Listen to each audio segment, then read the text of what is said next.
Bringing you the news from Sri Lanka and across the world, it's your national news broadcast on Sri Lanka Rupavahini Corporation. My name is Siobhan Pereira. And I'm Kasmi Balachandra Adhikari. We start off with a look at your headlines for tonight.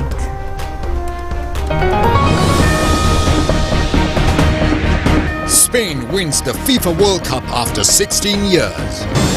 A discussion to find solutions to problems surfaced in the prison system led by the president.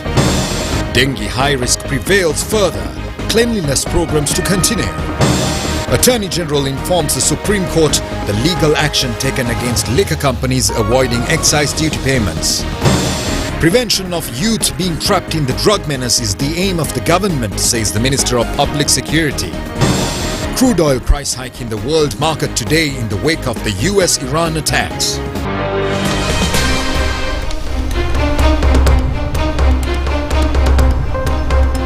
Now, in your top story tonight, the National Dengue Control point out that although there is a slight decrease in the daily count of dengue cases, the high-risk threat is still prevalent. Now, accordingly, special dengue control operations are underway in 63 Medical Office of Health divisions in 11 districts. 76,044 dengue cases have been reported in the island so far. The amount of deaths is 53. About 20,666 dengue cases have been reported within this month so far. The maximum number of patients have been raised from the Western Province. Significant number of cases have also been reported from the Gambha, Colombo, Matara, Kandy, Kalutara, Ratnapura and Galle districts as well. Community medical specialist Prashila Samravira stated that due to the prevailing intermittent rains, the mosquito density remained at a high level. Therefore, she requested the public to continue cleaning their environment and premises to support the reduction of dengue disease. She added that Sri Lanka was a country with successful results in dengue management and advised the public not to be afraid, but to visit a hospital to clear any doubts regarding whether they had contracted dengue. She further mentioned that they had received reports from hospitals about patients arriving with complications after using remedies like Munarakudumbia, papaya juice, papaya leaf juice and boiled young jackfruit water. She urged the public to avoid doing so and emphasized that if they managed the disease according to medical advice, they could recover and return home safely. Meanwhile, clinical management and standard guidelines on monitoring and prevention of dengue menace for all universities in the country were launched today at the Ministry of Higher Education. This set of guidelines have been prepared by the resources contribution of the Minister of Education and Higher Education, University Grants Commission and the University of Colombo.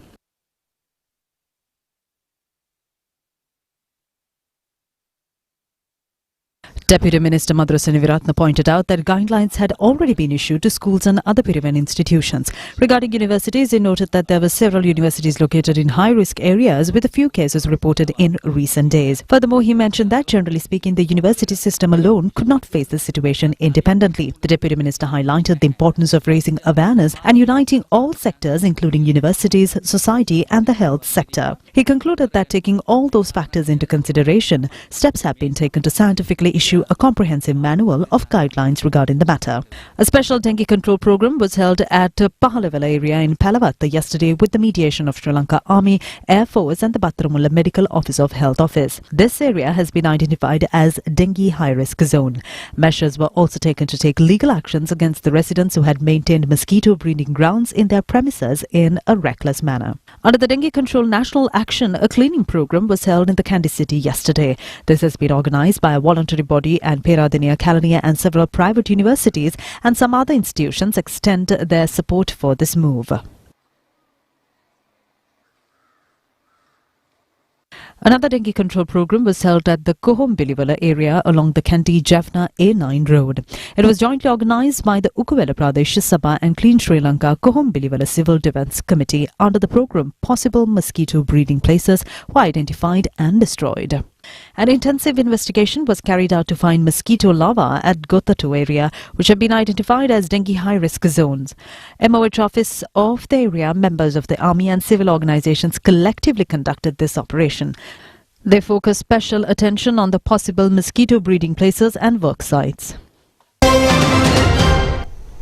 A discussion to look into solutions that can be provided to problems surfaced in the prison system was held today under the patronage of President Andra Kumar Dissanayake at the President's office. Proposals and views presented regarding problems raised in the prison system were extensively reviewed. Discussions were also focused on alternate actions that can be taken in this regard, as well as expanding prison facilities. Ministers Harshana Nanayakkara and Anand Vijaypala, Secretary to the Ministry of Defence Air Vice Marshal Sampath Tuyakonta, concerned officials of ministries and officials of the Department of Prisons also joined the discussions. Now, the Paddy Marketing Board says that the purchase of the paddy at the government's guaranteed price is being carried out successfully. The amount of paddy purchased so far is 305 metric tons. The Paddy Marketing Board says that the purchase of paddy at the government's guaranteed price is being carried out successfully. The amount of paddy purchased so far is 305 metric tons. The paddy purchase was also carried out today at the Kuttigala Paddy Warehouse in Padalangala, Nadu. White and red are being purchased for 120 rupees per kilo, Samba white and red for 130 per kilo.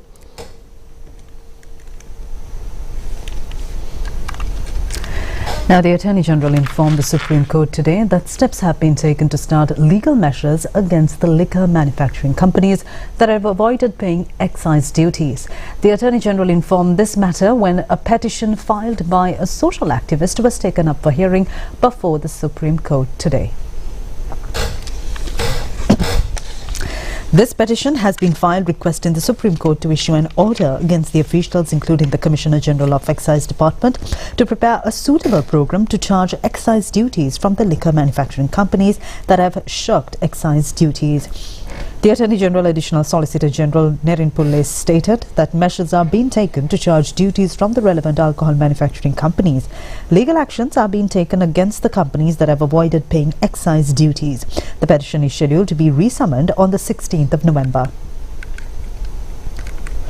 A fundamental rights petition, which was filed demanding the circulars and acts passed allowing males and females to change their sexuality through surgeries without biological base, to be quashed, was nullified without hearing. The petition was filed by a retired officer of the Sri Lanka Air Force, Shanta Jayatilaka, summoned before a panel of Supreme Court judges today. The panel of judges heading the Chief Justice considered all the facts submitted by all relevant parties and said that the preliminary objections filed by the interim petitions are accepted. Accordingly, the panel of judges decided to nullify the petition without hearing. Now, one of Sri Lanka's most iconic landmarks continues to attract visitors from around the world.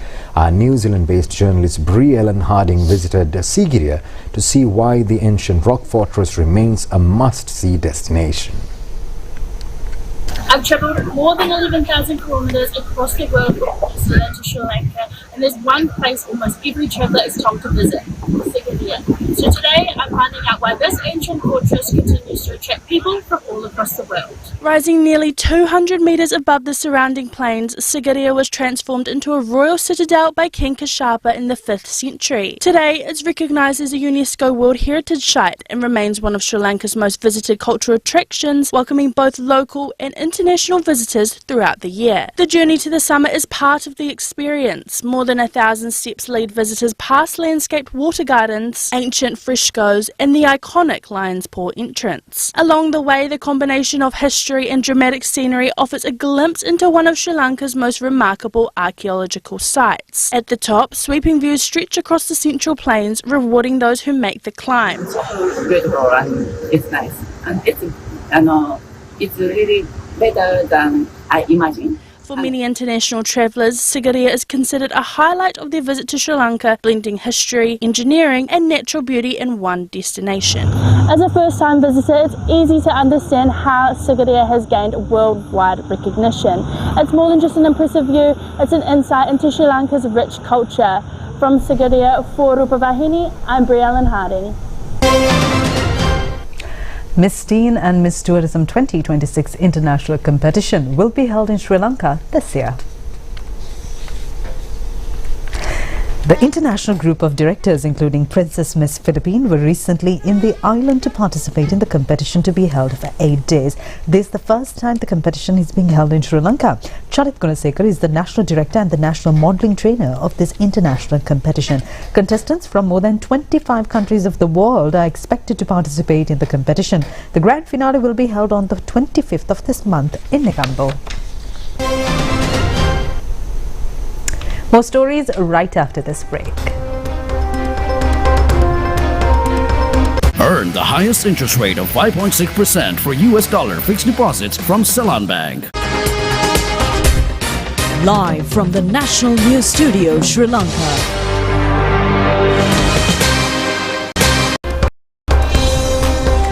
Welcome back, and in more local stories, Prime Minister Dr. Harini Amarasuriya states that real leadership means to act for the benefit of others responsibly, but not power or positions. She made these observations joining the President and the Prime Minister's Girl Guides Award ceremony held at the Temple Trees yesterday.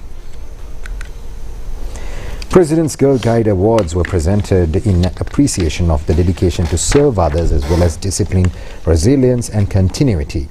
338 President's Girl Guide Awards and 12 Prime Minister's Awards were presented on this occasion.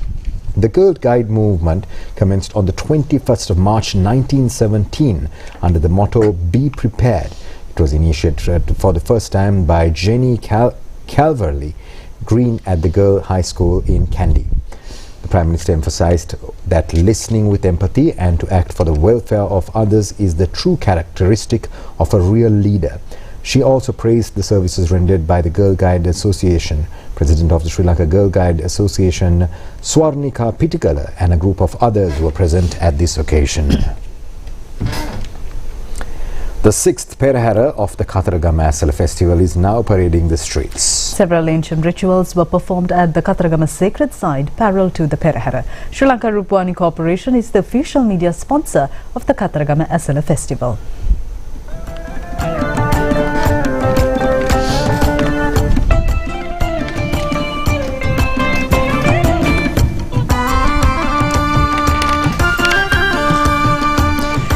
Chief incumbent of the Kirivehera, Rajamahawihara Venerable Kobawaka Dhamminda Thera said that National Rupavahini, the official media partner for the festival, has undertaken a comprehensive national mission this year by facilitating live broadcasts, creating awareness programs to share newly discovered aspects of the Kataragama cultural heritage, and setting up dedicated guidance services for the massive influx of visiting pilgrims. In appreciation of these initiatives, blessings were invoked upon the chairman and the entire working staff of the National Television Network for their invaluable contribution to the sacred event.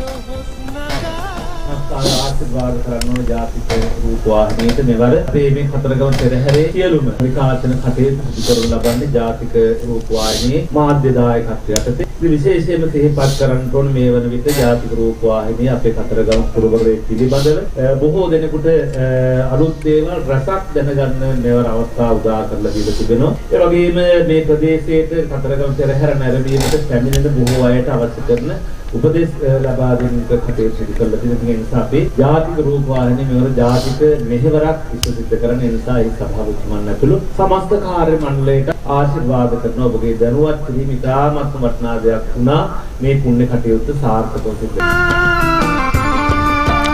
Driven by the spiritual importance of the day, a massive crowd of devotees has gathered at the sacred venue to witness the events.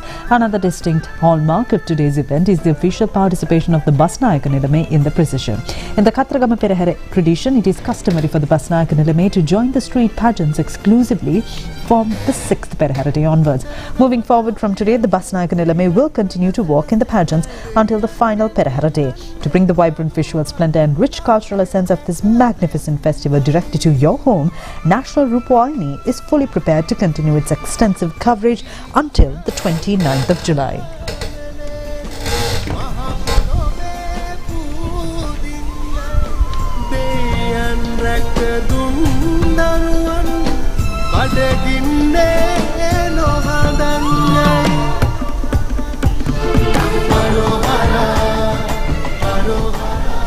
Moving on with more local news, Minister Ananda Vijaypala says that the government's aim is to prevent any more person from falling prey to the drug menace. Now, the minister made this comment joining a program held in Kurunagala yesterday. Minister Anand Vijaypala stressed that the first priority was to suppress drugs and the second was to manage demand for drugs. He noted that even though it had been suppressed to some extent, not all channels through which drugs entered the country had been blocked yet. The minister explained for decades the drug trade had existed with political blessings, adding that organized crime, drugs and politicians had all operated together. He mentioned that a massive campaign against drugs was being implemented in integration with the public. Furthermore, he emphasized the need to heal the society to ensure that no child fell victim to the drug menace any longer. Minister Vijaypala highlighted that there was no benefit in arresting or imprisoning those who used drugs, and for that reason, he had instructed the drug users to be treated as patients and referred for rehabilitation and treatment. Concurrently, he urged actions to bring drug traffickers and distributors to justice.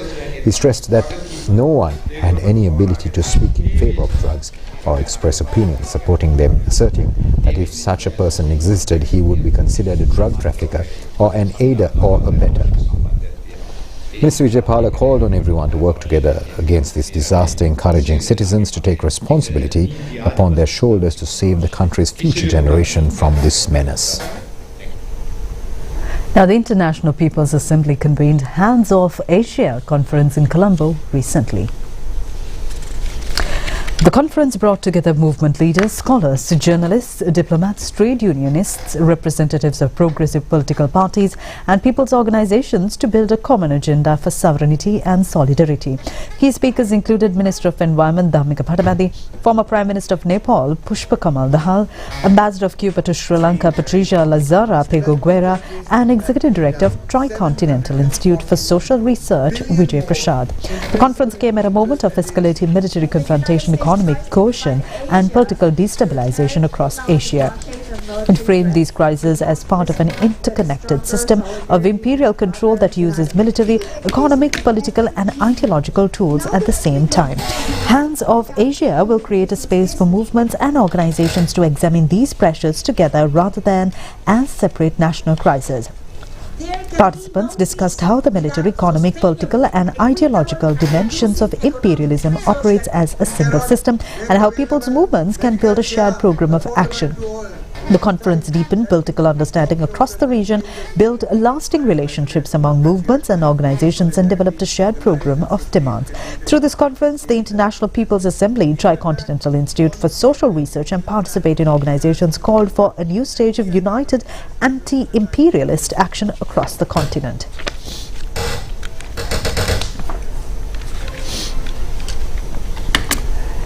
Now, Spain became the champions of FIFA World Cup football tournament. Well, they defeated Argentina in the finals, showing a very competitive game.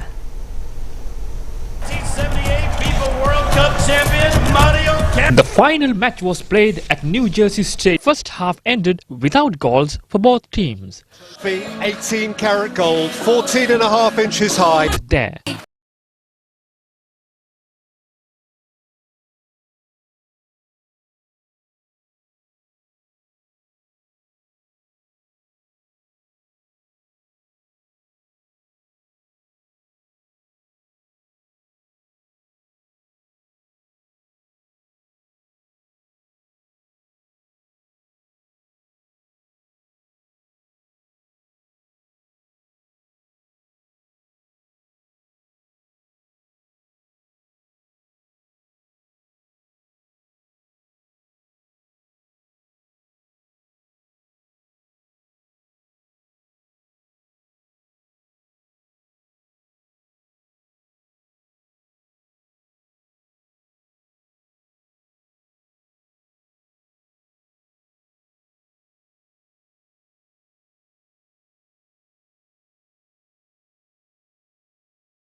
The final rites were conducted with police guard of honor accorded to a retired IGP.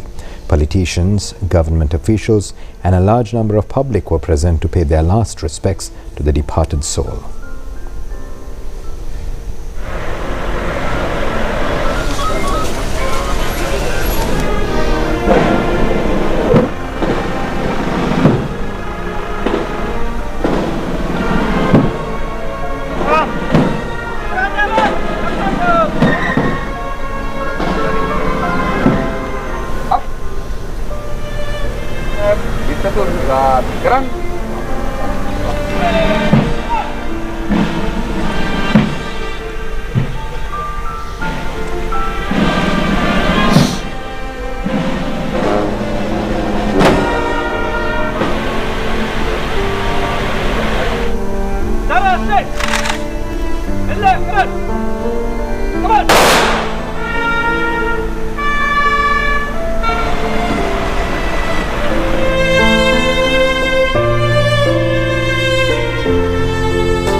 An English collection of poetry titled Poet of the Margins, compiled by Viduna Vijay Bandara, was recently launched at the Mahavali Centre, Colombo.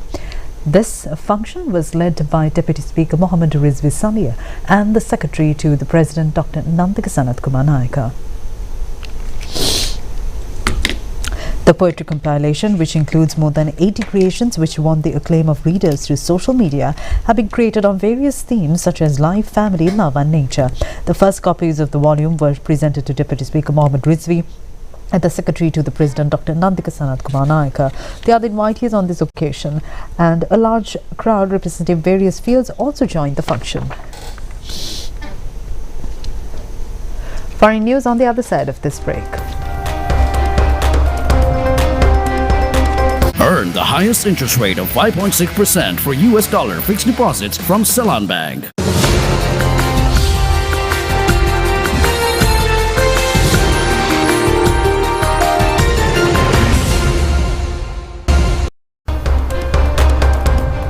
In your foreign news, crude oil prices in the world market have risen significantly today. That is with the escalation of conflicts in the Middle East region, claiming the lives of 3 US military soldiers.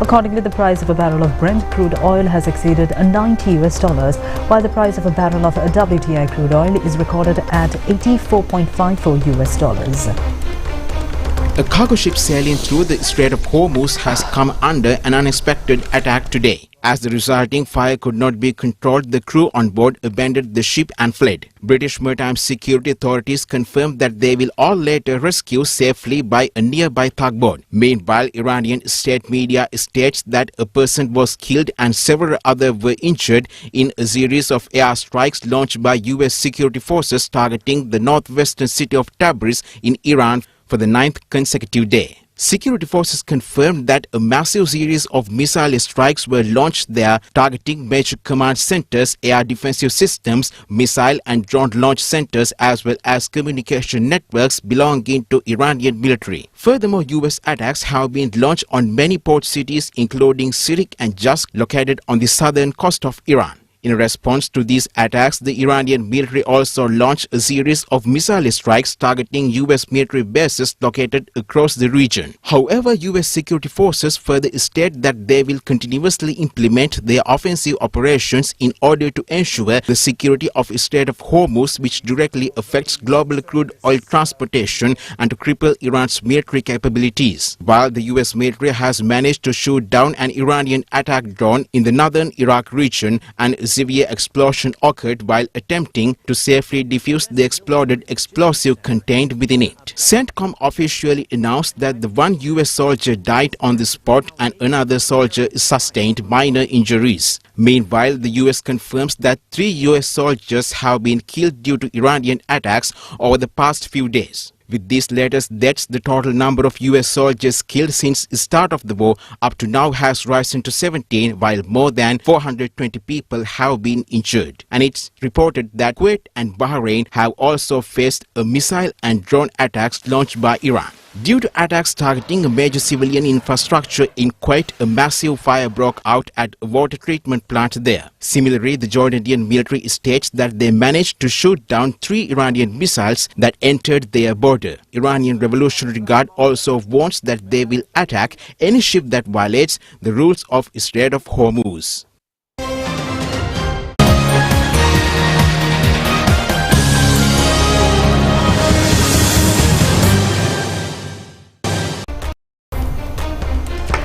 Now in your sports news tonight, Colombo Caps team won the 5th match of the Lanka Premier League cricket tournament against Kandy Royals by 6 runs. Now the tournament commences until the 8th of August and all matches of the tournament are live telecast through Channel I of the national television.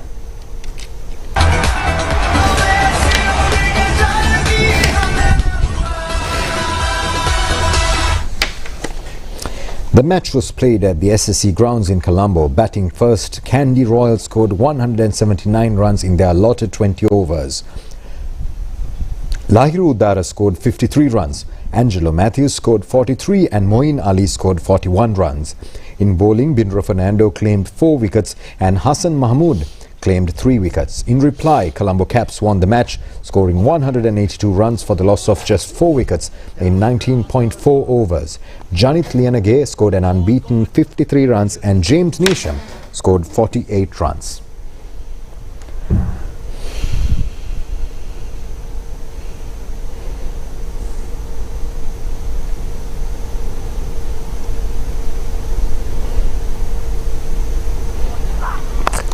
Well, that was a look at the news here at Sri Lanka Rupavahini Corporation. I'm Siobhan Pereira together with Kasuni Balachandra Adhikari. Wish you a pleasant evening and a great week ahead.